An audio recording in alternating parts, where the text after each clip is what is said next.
Hello good morning guys, this is Kadar. So today analysis చూద్దాం మనం. Market మనకి ఇక్కడ స్మాల్ గ్యాప్ డౌన్ ఓపెన్ అయ్యి బిగ్ బేరిష్ క్యాండిల్ ఫామ్ చేసింది. సో ఇక్కడ అగైన్ సెల్లింగ్ అంటే ఇంట్రెస్ట్ లేదు, నాకు బయింగ్ కూడా ఇంట్రెస్ట్ లేదు. ఎందుకంటే ప్రీవియస్ డే బయింగ్ వెళ్ళింది. అగైన్ ఇక్కడ 50% మనకి ప్రీవియస్ ట్రెండ్ ఉంది. సరే 50% ఎగ్జాక్ట్ సపోర్ట్ తీసుకుంటాను. ఇక్కడ కింద ఒక పిఎస్ఓ లెవెల్ ఉంది. ఈ సపోర్ట్ తీసుకుంటే మా దగ్గర పైకి వెళ్తాను, నేను ట్రేడ్ తీసుకోలేను బయింగ్ సైడ్.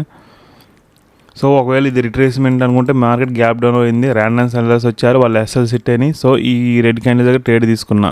అట్లా ఒక రెసిస్టెన్స్ తీసుకుంటుంది ఇక్కడ క్లోజింగ్ ప్రైస్ దగ్గర. ఇది ఒకటి మనకి ఎలా కనిపిస్తుంది అంటే రేంజ్ మార్కెట్ లెక్క కనిపిస్తుంది. రేంజ్ మార్కెట్లో మనకి ఒక్కోసారి మనకి రెసిస్టెన్స్ తీసుకునిద్ది మార్కెట్. సో ఇక్కడ ప్రాబిలిటీ నాకు ఇట్లా పైకి కనిపించలేదు అప్ సైడ్ వెళ్ళిద్దని. వెయిట్ చేసి ఎక్కడైతే మనం ఇక్కడ సెల్లింగ్ చేసుకోలేము. సెల్లింగ్ చేసుకోవాలంటే ఈ ప్లేస్లో సెల్లింగ్ చేయాలి మనం క్లోజింగ్ ప్రైస్ దగ్గర. సో ఆ బేస్ మీద ట్రేడ్ తీసుకున్నా down side వచ్చిద్దని.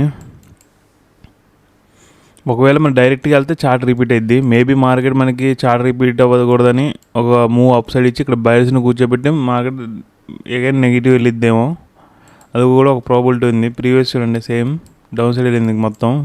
So red candle form చేసి అలా వెళ్తే మళ్ళీ అదే చార్ట్ రిపీట్ అయ్యిద్ది.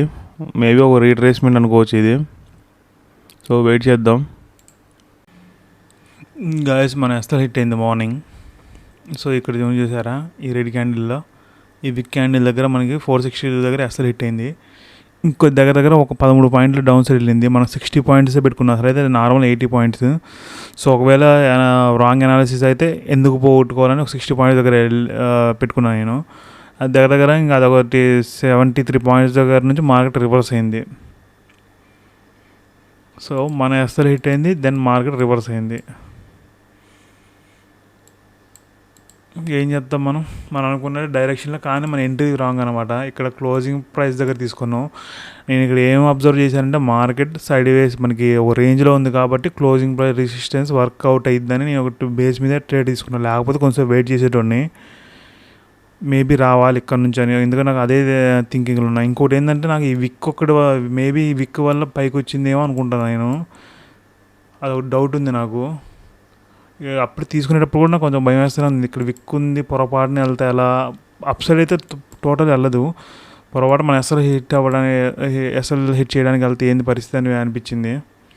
మనం అనుకున్నట్టు ఇక్కడ 500 లెవెల్ కూడా ఉంది.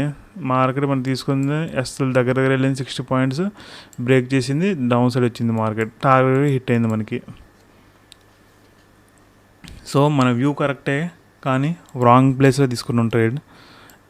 మన థింకింగ్ ఏది సైడ్ వేస్ మార్కెట్, రేంజ్ మార్కెట్ కాబట్టి ఇక్కడ రెసిస్టెన్స్ తీసుకుంటుందని ఆ బేస్ మీద తీసుకోవాల్సి వచ్చింది. లేకపోతే కొంచెం వెయిట్ చేసేవాడిని, ఇక్కడెక్కడ తీసుకునేవాడిని కన్ఫర్మేషన్ త్రూ. ఈ విక్ ఉండడం వల్ల 500 ఉండడం వల్ల మార్కెట్ మేబీ పైకి వెళ్ళింది అనుకుంటాను నేను మన రేంజ్లో.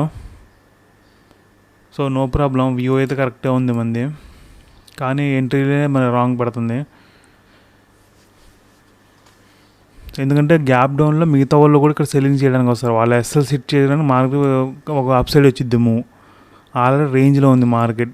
సో అగైన్ అప్ సైడ్ వెళ్ళదని ఇది పెట్టుకున్నా. అందులో ఏంటంటే డౌన్ సైడ్ చూడండి మనకి 200 లెవెల్ ఉంది, ఇక్కడ 50% లెవెల్ ఉంది. సో ఇక్కడ బయర్స్ ఎస్ఎల్స్ ఉన్నాయి మనకి. సో ఇక్కడ సెల్లర్స్ వచ్చారు, ఇక్కడ సెల్లర్స్ కూడా ఎగ్జిట్ చేయించింది, ఇక్కడ సెల్లర్స్ని కూడా ఎగ్జిట్ చేయించి మార్కెట్ దాని ఫాల్ వచ్చింది. సో ఎంట్రీ రాంగ్ మంది, నో ప్రాబ్లం. నెక్స్ట్ టైం మళ్ళీ రిపీట్ అవ్వకుండా చూద్దాం.